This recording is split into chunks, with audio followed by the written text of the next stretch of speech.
Today, we're going around and asking what people actually think about mental health in celebration of Bell Let's Talk Day.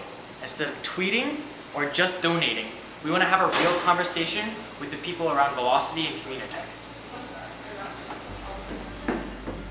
Mental health is, I guess, it's a really good question. It's pretty hard to define, yeah, but I would say it's something like that, relating to the health of your mind. Recognizing when you are distressed in some way and being okay with it. Just accepting that you have emotions that will affect your daily life. Mental health is more about the ebb and flow, where it's like some days you're just not doing well and you kind of got to do stuff to make yourself feel good again or take a break. Mental health is the cognitive part of your well-being. Well, what is the difference between your body and your mind? Yeah. And is there any? And so then, is mental health anything different from your physical health? Is there challenges that you've gone through? I was an anxious person. I was struggling a lot with school and emotionally.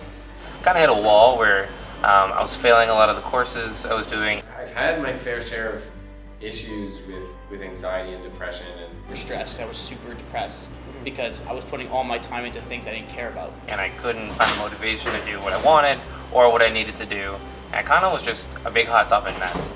I go in my room and it's like definitely a mental representation of my mind where it's just like everything's everywhere. Yeah, exactly. I actually had like a history of like not great mental health when I was in university, and I'm sure like so many people do that, they just don't really talk about it. Yeah, absolutely. But I think we all deal with mental illness on a daily basis, whether it be anxiety, stress, depression. We feel sad, we see flutters in our emotions. I think, honestly, it's what literally everybody goes through. I think where the struggle comes in is that people don't necessarily realize that that's normal.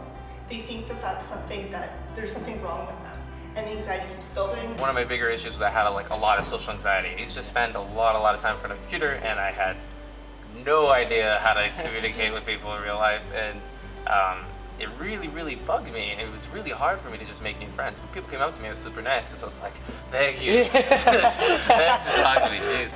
That only went away at all for me when I was like, I'm going to go do something instead.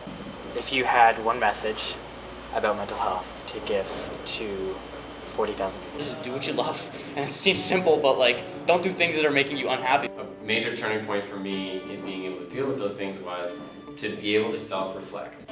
And you can decide that it means that these difficult times are actually opportunities for growth, and like the best opportunities, and frankly the only opportunities for growth. That's the first step. It's like the person realizes that I need to get better and I can. And then that's when change starts to occur. That was some of the most rewarding moments in my life, is like seeing people go through that low moment and then overcome it.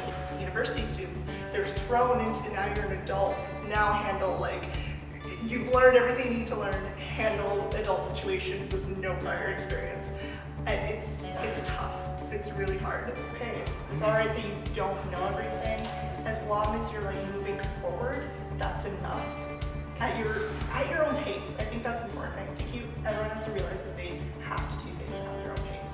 Sometimes, like in the case of anxiety, just observing it can be enough to get rid of a lot of it. You know, when I just look at it and I say, okay, I'm anxious right now, and it seems to dissolve a little bit. So being able to like monitor the way that I'm thinking is absolutely incredibly crucial for being able to say, okay, I'm having anxious thoughts now. I think most of my most successful moments in getting through to people has come from listening. Listen to the people around you and figure out how you add value into their life. And I think being open about talking about mental illness is the first step to saying, listen, everyone goes through it. We have to go through a few steps to make ourselves better, but it's possible. The family that is the Velocity space, we try to support each other as much as possible. And so I'd say, like, in this community more than other communities, there's a need for this sort of openness around mental health. It's not something to be afraid of to talk about.